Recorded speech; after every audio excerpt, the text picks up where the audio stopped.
ದಿಯಾನ ಯಾಕೆ ಮಲ್ಲಿಂಗ್ ಸರಾನ ಕೇಳ್ತಾ ಇದೆಯಾ? ಇಲ್ಲ ರೀ, ಸುಮ್ಮನೆ ಕೇಳ್ದೆ. ನಿಮಗೆ ಫೋನ್ ಏನಾರ ಮಾಡಿದ್ಲ ಅವಳು? ಫೋನಾ? ಇಲ್ವಲ್ಲ ಮಲ್ಲಿ, ಯಾಕೆ ಈ ಥರ ಎಲ್ಲ ಕೇಳ್ತಾ ಇದೆಯಾ?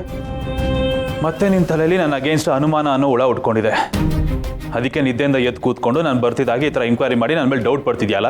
ಇಲ್ಲ ರೀ, ಹಂಗೆಲ್ಲ ಏನೂ ಇಲ್ಲ. ಅದು ಅದ್ಯಾ ನನ್ನ ಕನ್ಸಿಗೆ ಬಂದಿದ್ಲು. ಅವಳು ಕನ್ಸಿಗೆ ಬಂದು ನಿಮ್ಮ ಜೊತೆ ಜಗಳ ಬೇರೆ ಆಡ್ತಿದ್ಲು ರೀ, ಅದಕ್ಕೆ ಕೇಳ್ದೆ. ಕನ್ಸಲ್ಲಿ 1000 ಬೀಳುತ್ತೆ ಮಲ್ಲಿ, ಹಾಗಂತ ಈ ಥರನ ಪ್ರಶ್ನೆ ಮಾಡೋದು ನನಗೆ ಅಲ್ಲ. ಈ ಥರ ಪ್ರಶ್ನೆ ಮಾಡೋದಕ್ಕೆ ನಿನಗೆ ಮನ್ಸಾದ್ರೂ ಹೇಗೆ ಬರುತ್ತೆ ಮಲ್ಲಿ? ನನ್ನ ನಿಯತ್ನೇ ಪ್ರಶ್ನೆ ಮಾಡ್ದಂಗಿಲ್ಲ ಇದು. ಅಯ್ಯೋ ರೀ, ನೀವು ಹಂಗೆಲ್ಲ ಅನ್ಕೊಳಕ್ ಹೋಗ್ಬೇಡಿ.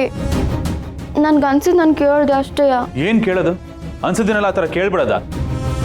ಮಲ್ಲಿ, ಆ ಥರ ಪ್ರಶ್ನೆ ಕೇಳೋದಕ್ಕೂ ಮುಂಚೆ ನನಗೆ ಹರ್ಟ್ ಆಗುತ್ತೆ ಅಂತಾನು ಯೋಚನೆ ಬರಲಿಲ್ವ ಮಲ್ಲಿ ನಿನಗೆ? ಪ್ರೀತಿಸೋರು ಇದಕ್ಕೆ ಎಷ್ಟು ನೋವಾಗುತ್ತೆ ಗೊತ್ತಾ? ರೀ ಕ್ಷಮಿಸ್ಬಿಡ್ರಿ, ನನಗೇನೋ ಗೊತ್ತಾಗದೆ ನಾನು ಕೇಳ್ಬಿಟ್ಟೆ. ನೋಡಿ, ನೀವು ಅದನ್ನೆಲ್ಲ ಮನ್ಸಿಗೆ ಹಚ್ಕೊಳಕ್ ಹೋಗ್ಬೇಡಿ. ನನಗೆ ನಿಮ್ಮನ್ನ ಈ ಥರ ನೋಡೋಕೆ ಆಗಿಲ್ಲ. ಇರಲಿ ಬಿಡು ಮಲ್ಲಿ, ಇಟ್ಸ್ ಓಕೆ. ಇದರಲ್ಲಿ ಇಂಥ ತಪ್ಪೇನೂ ಇಲ್ಲ. ಒಂದು ಸಲ ಕೆಟ್ಟವನು ಅನ್ನೋ ಹಣೆ ಪಟ್ಟಿ ಬಿದ್ದ ಮೇಲೆ ಏನೂ ಮಾಡೋಕ್ಕಾಗಲ್ಲ. ಪ್ರತಿ ಸತಿ ನಾವೇನೇ ಮಾಡಿದ್ರು ಅದು ಬರೀ ಕೆಟ್ಟದಾಗೆ ಕಾಣುತ್ತೆ. ಇಟ್ಸ್ ಓಕೆ, ಏನು ಮಾಡೋಕ್ಕಾಗಲ್ಲ. ನಾನು ಪಡ್ಕೊಂಬಂದಿರೋದು ಇಷ್ಟು ಅಂತ ತಡ್ಕೋ. ರೀ, ಯಾಕ್ರಿ ಹಿಂಗೆಲ್ಲ ಮಾತಾಡ್ತೀರ? ಹಂಗೆಲ್ಲ ಏನೂ ಇಲ್ಲ. ನೀವು ಮೊದಲು ಅದನ್ನೆಲ್ಲ ತಲೆಯಿಂದ ತೆಗ್ದಾಕಿ. ಫಸ್ಟು ನಿನ್ನ ತಲೆಯಿಂದ ನೀನು ಅದನ್ನು ತೆಗೆದಾಕು. ಅರ್ಥ ಆಯ್ತಲ್ಲ? ಅವಾಗ ನೀನು ನೆಮ್ಮದಿಯಾಗಿರ್ಬೋದು, ನಾನು ನೆಮ್ಮದಿಯಾಗಿರ್ಬೋದು. ಯಾವುದೋ ಕನಸು ಅದು ಇದು ಅಂದ್ಕೊಂಡು ನನ್ನ ಪಡೆಗೆ ನನಗಿರೋನ್ಗೆ ಟೆನ್ಷನ್ ಕೊಡ್ತೀಯಲ್ಲ ಮಲ್ಲಿ, ಬೇಜಾರಾಗಲ್ವಾ? ಊಟ ಮಾಡಿದ್ಯಾ? ನಾನು ತಿಂದೆ. ನೀವು ಊಟ ಮಾಡಿದ್ರಾ?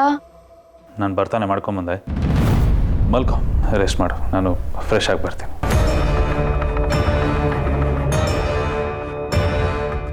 ಛೇ, ಸುಮ್ಮನೆ ಅವ್ರ ಮೇಲೆ ಡೌಟ್ ಪಟ್ಬಿಟ್ನಲ್ಲ.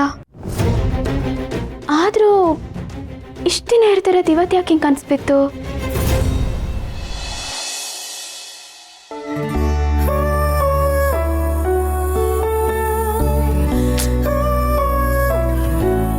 ಆನಂದ್, ಏನಾಯ್ತು? ಯಾರಿಗೂ ಕಾಲ್ ಮಾಡಕ್ ಹೋದೆ, ಮತ್ತೆ ಕಟ್ ಮಾಡಿದೆ.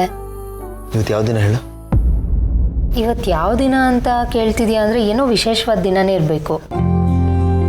ನನ್ನ ಬರ್ಡೇನೂ ಅಲ್ಲ, ನಿನ್ನ ಬರ್ಡೇನೂ ಅಲ್ಲ, ಮಕ್ಕಳ ಬರ್ಡೇನೂ ಅಲ್ಲ, ಇನ್ನು ವೆಡ್ಡಿಂಗ್ ಡೇ ಅಂತೂ ಅಲ್ವೇ ಅಲ್ಲ. ಮತ್ತಿನ್ನೇನಿವತ್ತು? ಇವತ್ತು ಗೆಳೆಯಂದು ಅತ್ತಿಗೆದು ವೆಡ್ಡಿಂಗ್ ಆ್ಯನಿವರ್ಸರಿ. ಹೌದಾ? ವೆಡ್ಡಿಂಗ್ ಡೇನಾ? ಏನಾನಂದ್, ಎಷ್ಟು ಬೇಗ 1 ವರ್ಷ ಆಗೋಯ್ತಲ್ಲ. ಟೈಮ್ ಹೋಗೋದೇ ಗೊತ್ತಾಗಲ್ಲ ಅಲ್ಲ? ಅದು ಹಾಗೇನೆ, ಟೈಮು ಸಿಕ್ಕಾಪಟ್ಟೆ ಫಾಸ್ಟು. ನಾವೇ ಸ್ವಲ್ಪ ಸ್ಲೋ. ಏನಾಗ್ತಾ ಇದೆ ಅಂತ ತಿಳ್ಕೊಳ್ಳೋಷ್ಟೊತ್ತಿಗೆ ಎಲ್ಲ ಮುಗ್ದೋಗಿರುತ್ತೆ. ಆನಂದ್, ಏನಾಯ್ತು? ಯಾಕೆ ಏನೇನೋ ಮಾತಾಡ್ತಿದ್ಯಾ? ಅದು ಏನು ಮಾಡಬೇಕು ಅಂತಾನೆ ಗೊತ್ತಾಗ್ತಾ ಇಲ್ಲ. ಆ್ಯನಿವರ್ಸರಿಗೆ ಅವನಿಗೆ ವಿಶ್ ಮಾಡೋಣ ಅಂತಂದರೆ ಈಗಷ್ಟೇ ಅಮ್ಮನ ಕಾರ್ಯ ಆಗಿದೆ. ಇಂಥ ಟೈಮಲ್ಲಿ ಏನಂತ ವಿಶ್ ಮಾಡಲಿ ಹೇಳು? ಮೋಸ್ಟ್ಲಿ ಅವನ ಈ ಪರಿಸ್ಥಿತಿಲಿ ವೆಡ್ಡಿಂಗ್ ಆ್ಯನಿವರ್ಸರಿ ಅನ್ನೋದೇ ಮರ್ತು ಬಿಟ್ಟಿರ್ತಾನೆ. ಹೋಗಲಿ, ನಾನಾದರೂ ಫೋನ್ ಮಾಡಿ ನೆನಪು ಮಾಡಿ ವಿಶ್ ಮಾಡೋಣ ಅಂತಂದರೆ ಈ ಸಿಚುವೇಶನಲ್ಲಿ ಏನಂತ ವಿಶ್ ಮಾಡಲೆ? ಹಾಗಂದ್ರೆ ಹೇಗೆ ಆನಂದ್? ಅವ್ನು ನೋವಲ್ಲಿದ್ದಾನೆ ಅಂತ ಸುಮ್ಮನೆ ಬಿಟ್ರೆ ಹಾಗೇ ಇದ್ಬಿಡ್ತಾನೆ. ಅದರಿಂದ ಆಚೆ ಬರಬೇಕು ಅಂದರೆ ಈ ರೀತಿ ವಿಶ್ ಮಾಡೋದು, ಸೆಲೆಬ್ರೇಟ್ ಮಾಡೋದು ಏನಾದರೂ ಮಾಡಬೇಕು. ನನಗನ್ಸುತ್ತೆ ಅವ್ನ ವೆಡ್ಡಿಂಗ್ ಡೇನ ಸೆಲೆಬ್ರೇಟ್ ಮಾಡೋಕ್ಕೆ ಇದು ರೈಟ್ ಟೈಮ್ ಅಂತ. ಅವ್ನ ಮೈಂಡು ಡೈವರ್ಟ್ ಆಗುತ್ತೆ. ಏನಂತೀಯ? ನನಗೆ ಯಾಕೋ ಇದು ಸರಿ ಅನ್ನಿಸ್ತಾ ಇಲ್ಲ ಪರ್ಣ. ಅವನ ಪಾಡ್ಗವನ್ನ ಬಿಟ್ಬಿಡೋದೇ ಒಳ್ಳೇದು. ಬಲವಂತಕ್ಕೆ ಯಾವ ಗಾಯನೂ ವಾಸಿ ಮಾಡೋಕ್ಕಾಗಲ್ಲ. ಆ ಗಾಯ ತಾನಾಗೆ ವಾಸಿ ಆಗಬೇಕು. ಅದಕ್ಕೆ ಸ್ವಲ್ಪ ಟೈಮ್ ಹಿಡಿಯುತ್ತೆ. ಸರಿ ಆನಂದ್, ಅವನಿಗೆ ವಿಶ್ ಮಾಡೋದು ಬೇಡ, ಅಟ್ಲೀಸ್ಟ್ ಭೂಮಿಕಾಗಾದ್ರೂ ವಿಶ್ ಮಾಡ್ಬೋದಲ್ವಾ? ಅದು ಸರಿ ಇರುತ್ತಾ? ಅದರಲ್ಲೇನಿದೆ? ಅವಳಿಗೆ ಫೋನ್ ಮಾಡಿ ಕಷ್ಟ ಸುಖ ವಿಚಾರಿಸ್ಕೊಂಡಂಗೂ ಆಗುತ್ತೆ, ವಿಶ್ ಮಾಡ್ದಂಗೂ ಆಗುತ್ತೆ. ಫೋನ್ ಮಾಡು.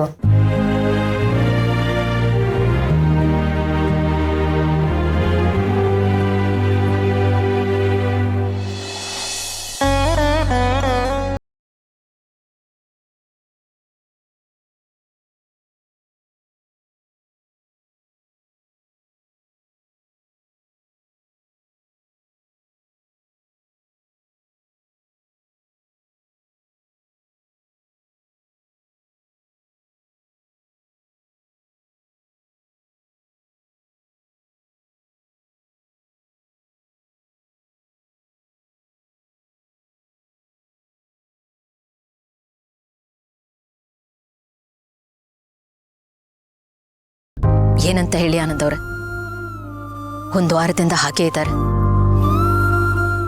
ನಿನ್ನೆಗಿಂತ ಸ್ವಲ್ಪ ಬೆಟರು ಅಂತ ನಾನು ಅನ್ಕೊಂಡಿದ್ದೀನಿ. ಆದ್ರೆ ಅವ್ರಿಗಾಗ್ತಿರೋ ನೋವು ಅವ್ರಿಗೆ ಮಾತ್ರ ಗೊತ್ತು. ಒಳಗಡೆ ಏನ್ ನಡೀತಿದೆಯೋ ಯಾರಿಗೂ ಗೊತ್ತಾಗುತ್ತೆ. ಹೊರಗಡೆ ಏನು ಕಾಣಲ್ವಲ್ಲ, ಎಲ್ಲ ಸರಿ ಇದೆ ಅಂತ ನಾವು ಊಹೆ ಮಾಡ್ಕೋತೀವಿ ಅಷ್ಟೇ.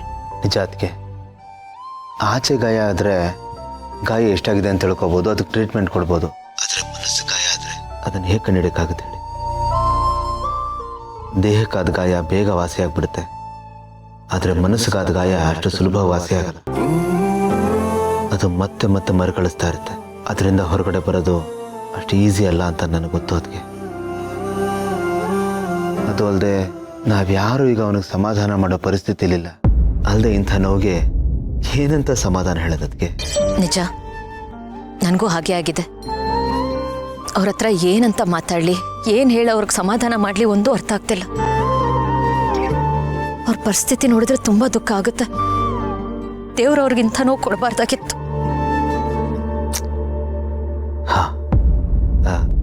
ಈಗ ಅವನು ಎಲ್ಲಿದ್ದಾನತ್ಗೆ? ಇಲ್ಲೇ ಹೊರಗಿದ್ದಾರೆ. ಪಿಂಡ ಇಟ್ಟಿದ್ವಲ್ಲ ಆ ಜಾಗನ ನೋಡ್ಕೊಂಡು ನಿಂತಿದ್ದಾರೆ. ಅಮ್ಮನ ನೆನಪು ಅವ್ರಿಗೆ ತುಂಬಾನೇ ಕಾಡ್ತಿದೆ. ಕಣ್ಣೀರೆಲ್ಲ ಬತ್ ಹೋಗಿದ್ದೇನೋ ಅನ್ನೋ ತರ ನಿಂತಿದ್ದಾರೆ. ನಾವೇನೇನೋ ಅನ್ಕೊಂಡಿದ್ವಿ, ಆದ್ರೆ ಇನ್ನೇನೇನೋ ಆಗೋಯ್ತು. ಅವನಲ್ಲಿ ಮಂಕ್ ಆಗ್ಬಿಡ್ತಾನೋ ಅಂತ ಭಯ ಆಗ್ತಾ ಇದೆ ಅದಕ್ಕೆ. ಮೊದಲೇ ಅವನು ತುಂಬಾ ಸೆನ್ಸಿಟಿವ್. ಮನಸ್ಸಿಗೆ ಏನಾದ್ರು ಹಚ್ಕೊಂಡ್ಬಿಟ್ರೆ ಬೇಗ ಮಂಕ್ ಆಗ್ಬಿಡ್ತಾನೆ. ನನಗೂ ಅದೇ ಯೋಚನೆ ಆಗ್ಬಿಟ್ಟಿದೆ ಆನಂದ್ ಅವ್ರೆ. ಅವ್ರು ಮೊದ್ಲಿನ ತರ ಆದ್ರೆ ಅಷ್ಟೇ ಸಾಕು. ನೋಡೋಣ ಅದಕ್ಕೆ. ಸದ್ಯಕ್ಕೆ ಕಾಯೋದು ಬಿಟ್ರೆ ನಮಗೆ ಬೇರೆ ದಾರಿ ಇಲ್ಲ. ಅಂದಾಗೆ ಅದಕ್ಕೆ ಇವತ್ತು ನಿಮ್ಮದು ಗಿಳಿಯಂದು ವೆಡ್ಡಿಂಗ್ ಆ್ಯನಿವರ್ಸರಿ.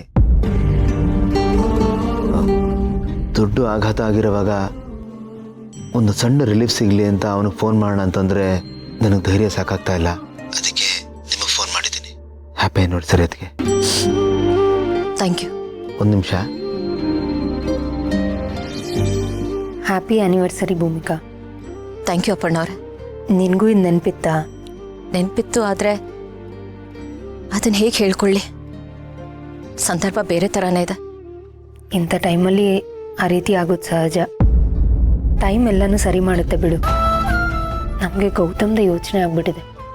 ಅವನಿಗಿದು ಸಣ್ಣ ನೋವು ಅಲ್ವಲ್ಲ, ಇದ್ರ ಇಂಪ್ಯಾಕ್ಟ್ ಅವನಿಗೆ ತುಂಬಾ ದೊಡ್ಡದಾಗಿರುತ್ತೆ. ನಿಜ, ಏನು ಹೇಳೋದಂತಾನೆ ಗೊತ್ತಾಗ್ತಿಲ್ಲ. ಅವ್ರು ಬರ್ತಿದ್ದಾರೆ, ನಾನು ನಿಮಗೆ ಆಮೇಲೆ ಕಾಲ್ ಮಾಡ್ತೀನಿ. ಸರಿ, ಟೇಕ್ ಕೇರ್.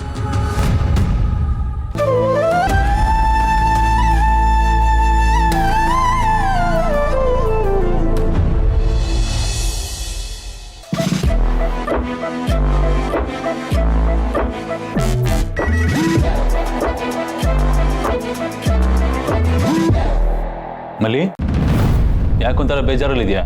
ಏನಾಯ್ತು?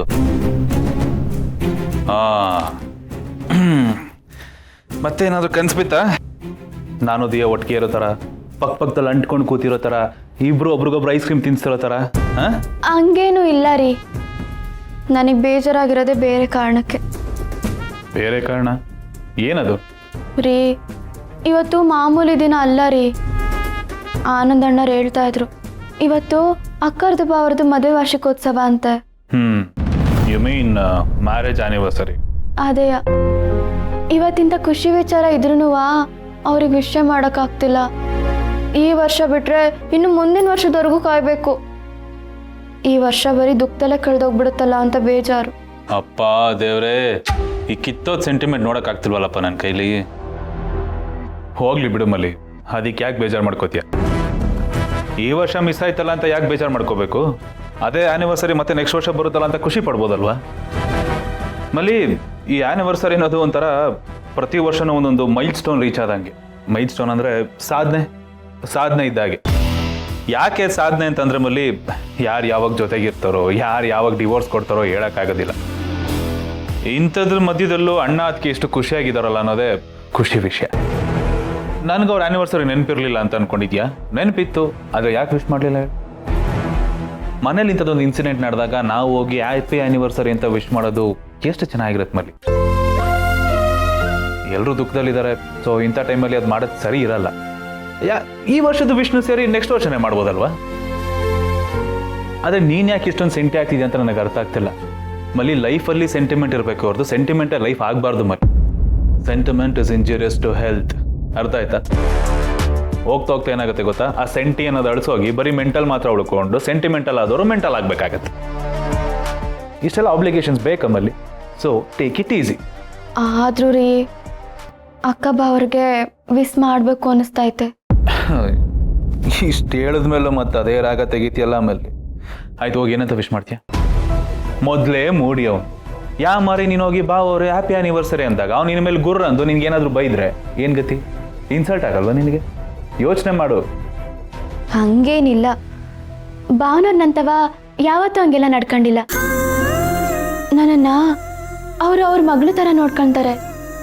ಒಳ್ಳೆ ಪುಟ್ಟ ಮಗು ಥರ ನೋಡ್ತಾರೆ. ಪುಟ್ಟ ಮಗು? ಯಾ ಮಾರಿ ನಮ್ಮಿಬ್ರಿಗೆ ಒಂದು ಮಗು ಆಗಿತ್ತಲ್ಲ ಮಲ್ಲಿ. ಬಾವರ್ ಹೆಂಗೆ ಅಂತ ನನಗೆ ಸಂದಾಗ ಗೊತ್ತು. ಅವ್ರ ಮನ್ಸಾಗ ನೋವು ಐತೆ ಹೌದು, ಹಂಗಂತ ನನ್ನ ಮ್ಯಾಗೆ ರೇಗಾಡೋದು ಕೂಗಾಡೋದು ಎಲ್ಲ ಮಾಡೋಕ್ಕಿಲ್ಲ. ಆದರೂ ನಮ್ಮ ಹುಷಾರಲ್ಲಿ ನಾವು ಇರಬೇಕಲ್ವ ಮಲ್ಲಿ. ಈಗಿನ ಪರಿಸ್ಥಿತಿ ಲೆಕ್ಕ ಹಾಕೊಂಡ್ರೆ ಅವ್ನು ಇರೋ ಮೂಡು ಲೆಕ್ಕ ಒಂಥರ ಬೆಕ್ಕಿನ ಮರಿ ಇದ್ದಾಗೆ. ಯಾವಾಗ ಬೆಕ್ಕಿನ ಮರಿಗಳು ಹೆಂಗೆ ಪರಿಸ್ತವೆ ಅಂತ ಹೇಳೋಕ್ಕಾಗುತ್ತಾ? ಇಲ್ಲ ಅಲ್ಪ.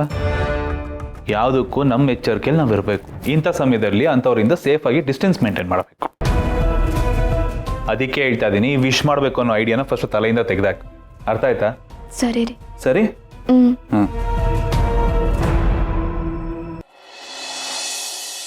ಹಾಗೇನಿಲ್ಲ. ಸಿಗ್ತೀನಿ. Bye sister. Happy anniversary. ಆ್ಯನಿವರ್ಸರಿನಾ? ಏನು ಹೇಳ್ತಾ ಇದೀಯಣ್ಣ? ಏನಕ್ಕೆ ಆ್ಯನಿವರ್ಸರಿ? ಇನ್ನೇನಕ್ಕೆ, ನಾವು ಹಾಳಾಗುವುದಲ್ಲ ಅದಕ್ಕೆ. ನಮ್ಮ ಬುಡಕ್ಕೆ ಟೈಮ್ ಬಾಂಬ್ ಫಿಕ್ಸ್ ಆಯ್ತಲ್ಲ ಸಿಸ್ಟರ್, ಅದಕ್ಕೆ. ಏನು ಹೇಳ್ತಾ ಇದೀಯಣ್ಣ? ಅದೇನು ಅಂತ ಸರಿಯಾಗಿ ಹೇಳು. ಸುತ್ತಿ ಬಳಸಿ ಹೇಳೋದು ನನ್ನ ಸ್ಪೆಷಾಲಿಟಿ ಅಲ್ವ ಸಿಸ್ಟರ್. ನನಗೆ ಬರೆದಿರೋದಂದ್ರೆ ಅದೊಂದೇ, ನೇರವಾಗಿ ಹೇಳೋದು. ಪೀಠಿಕೆ ಇಲ್ಲದೆ ನನಗೆ ಮಾತಾಡೋಕ್ಕಾಗಲ್ಲ ಸಿಸ್ಟರ್. ಸರಿ, ಅದೇನು ಅಂತ ಹೇಳು. ಏನಕ್ಕೆ ಆ್ಯನಿವರ್ಸರಿ? ಸಿಸ್ಟರ್, ಇವತ್ತು ಬುರ್ನಸ್ ಭೂಮಿಕಾ ಮತ್ತೆ ಗೌತಮ್ದು ಮ್ಯಾರೇಜ್ ಆನಿವರ್ಸರಿ. ಅಂದ್ರೆ ಭೂಮಿಕಾನ ನಮ್ಮ ಸೊಸೆ ಅಂತ ಈ ಮನೆಗೆ ಕರ್ಕೊಂಬಂದ ದಿನ. ಆಲ್ಮೋಸ್ಟ್ ಅಲ್ಲ ನಮ್ಮ ತಿಥಿ ದಿನ ಅಂದ್ರೂ ತಪ್ಪಿಲ್ಲ ಸಿಸ್ಟರ್. ಬ್ಯಾಡ್ ಡೇ ನಮಗೆ. ಅದನ್ನು ಜಸ್ಟ್ ನೆನಪಿಸೋದಕ್ಕೆ ಹೇಳಿದೆ. ಇದೆಲ್ಲ ಆಗಿದ್ದು ನಿನ್ನಿಂದಾನೆ.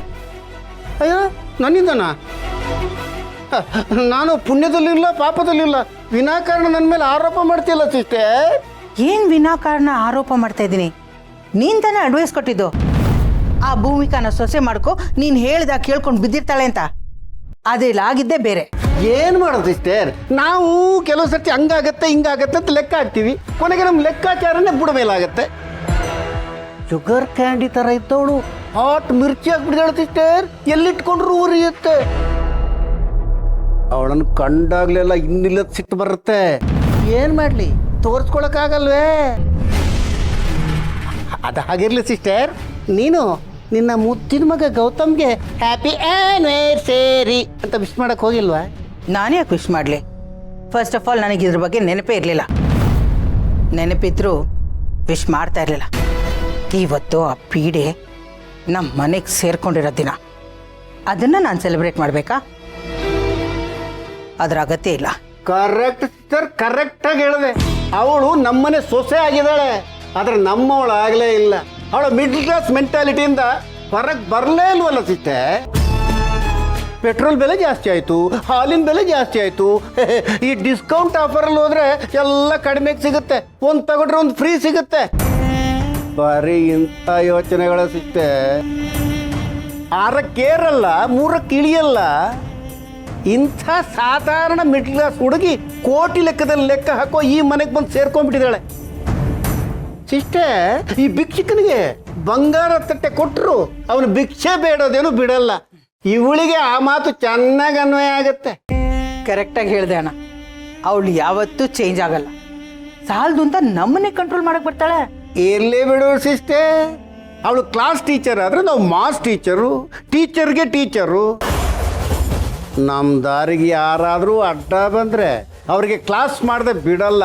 ಇವಳಿಗೂ ಕ್ಲಾಸ್ ಮಾಡೋಣ, ಡೋಂಟ್ ವರಿ.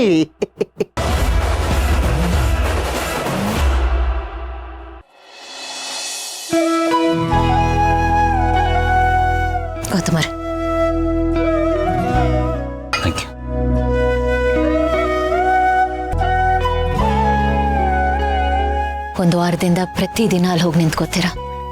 ಇವತ್ತಾದ್ರೂ ಸಮಾಧಾನ ಆಯ್ತಾ?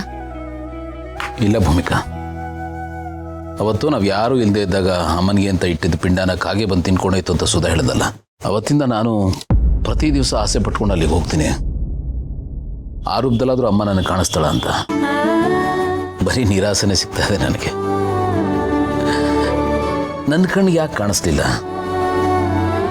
ಅಮ್ಮನಿಗೆ ಯಾಕೆ ನನ್ನ ಮೇಲೆ ಇಷ್ಟೊಂದು ಕೋಪ, ಇಷ್ಟೊಂದು ಬೇಜಾರು? ಅಮ್ಮ ಬದುಕಿದ್ದಾಗ ನಾನು ಹುಡುಕ್ಸ್ಲಿಲ್ಲ ಅಂತ ನನ್ನ ಮೇಲೆ ಕೋಪನ? ನನ್ನೊಳಗೆ ಅಷ್ಟೊಂದು ಬೇಡವಾದವನಾಗ್ಬಿಟ್ಟ. ಗೌತಮರೇ, ನೀವು ತುಂಬಾ ಜನಕ್ಕೆ ಬೇಕಾದವರು. ನೀವು ಯಾಕೆ ಹಾಗೆಲ್ಲ ಅನ್ಕೋತೀರಾ? ಅಮ್ಮ ಬೇರೆ ಯಾವುದೋ ರೂಪದಲ್ಲಿ ಬಂದಿರಬಹುದು, ಅದು ನಿಮಗೆ ಗೊತ್ತಾಗ್ತಾ ಇರಬಹುದು. ಕೆಲವೊಮ್ಮೆ ಹಾಗೆ ಅಲ್ವಾ, ನಮಗೆ ಬೇಕಾಗಿರೋದು ನಮ್ಮ ಕಣ್ಣು ಎದುರುಗಡೆನೇ ಇರುತ್ತೆ, ಆದ್ರೆ ನಮ್ಮ ಗಮನ ಬೇರೆ ಕಡೆ ಇರೋದ್ರಿಂದ ಅದು ನಮ್ಮ ಕಣ್ಣಿಗೆ ಕಾಣಿಸ್ಕೊಳ್ಳಲ್ಲ. ನೀವು ಆ ರೀತಿನೂ ಯೋಚನೆ ಮಾಡ್ಬೋದಲ್ವಾ? ನೋಡಿ, ನಾನು ನಿಮಗೆ ಪದೇ ಪದೇ ಇದನ್ನೇ ಹೇಳ್ತಿದ್ದೀನಿ. ಅವ್ರು ಎಲ್ಲೂ ಹೋಗಿಲ್ಲ, ಇಲ್ಲೇ ಇದ್ದಾರೆ, ನಿಮ್ಮನ್ನು ಗಮನಿಸ್ತಿದ್ದಾರೆ. ನೀವು ಈ ರೀತಿ ಬೇಜಾರು ಮಾಡ್ಕೊಂಡಿದ್ರೆ ಅವ್ರಿಗೂ ಬೇಜಾರಾಗುತ್ತೆ. ಹಾಗಾಗ್ಬಾರ್ದು ಅಂದ್ರೆ ನೀವು ಬೇಡದೇ ಇರೋದನ್ನ ಯೋಚನೆ ಮಾಡಬಾರ್ದಲ್ವಾ? ಬೇಡದರೆ ಯೋಚನೆ ಅಂತ ನನಗೆ ಗೊತ್ತು, ಬಟ್ ಯೋಚನೆ ಮಾಡದೇ ಇರೋಕ್ಕಾಗಲ್ಲ. ಪದೇ ಪದೇ ಮನಸ್ಸಿಗೆ ಬರ್ತಾನೆ ಇರುತ್ತೆ. ಗಾಯ ಆದ ಕಡೆ ಕೈ ಹೋಗುತ್ತಲ್ಲ ಹಾಗೆ. ಸುಮ್ಮನೆ ಕೂರಂಗಿಲ್ಲ, ಮನಸ್ಸು ತುಂಬ ಬರೀ ಅದೇ ಯೋಚನೆಗಳೇ ಬರುತ್ತೆ. ಈ ಪಾರಾಗೋದು, ಮರೆಯೋದು, ಮರೆತು ಮುಂದಕ್ಕೆ ಹೋಗೋದು ಇದೆಲ್ಲ ಅಷ್ಟೊಂದು ಸುಲಭ ಅಲ್ಲ ಭೂಮಿಕಾ. ಅದು ಸುಲಭ ಆಗಿದ್ರೆ ಮನುಷ್ಯ ಹೀಗಿರ್ತಿರ್ಲಿಲ್ಲ. ನಿಜ. ಈಗ ನಾನು ನಿಮ್ಗೆ ಏನೇ ಹೇಳ್ಬಹುದು, ಆದ್ರೆ ನಾಳೆ ದಿನ ನನಗೂ ಇಂಥ ಒಂದು ಪರಿಸ್ಥಿತಿ ಬಂದ್ರೆ ನಾನು ಹೇಗಿರ್ತೀನೋ. ಬಟ್ ಜೀವನದಲ್ಲಿ ನನಗೆ ನಾನು ಹೇಳ್ಕೊಳ್ಳೋದು ಇಷ್ಟೇ ಗೌತಮರ್, ದಿಸ್ ಟೂ ಶಾಲ್ ಪಾಸ್. ಈ ಸಮಯನೂ ಕಳೆದು ಹೋಗುತ್ತೆ, ಯಾವುದೂ ಇದ್ದಾಗಿರಲ್ಲ. ನೋಡಿ, ಆದ್ರೆ ನೀವು ಇದನ್ನ ಟ್ರೈ ಮಾಡಿ.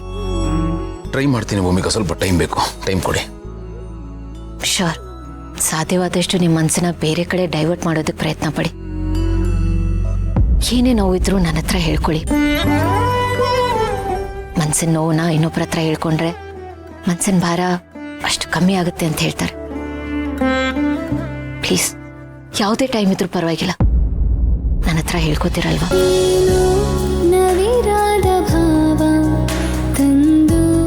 ಖಂಡಿತ. Thank you.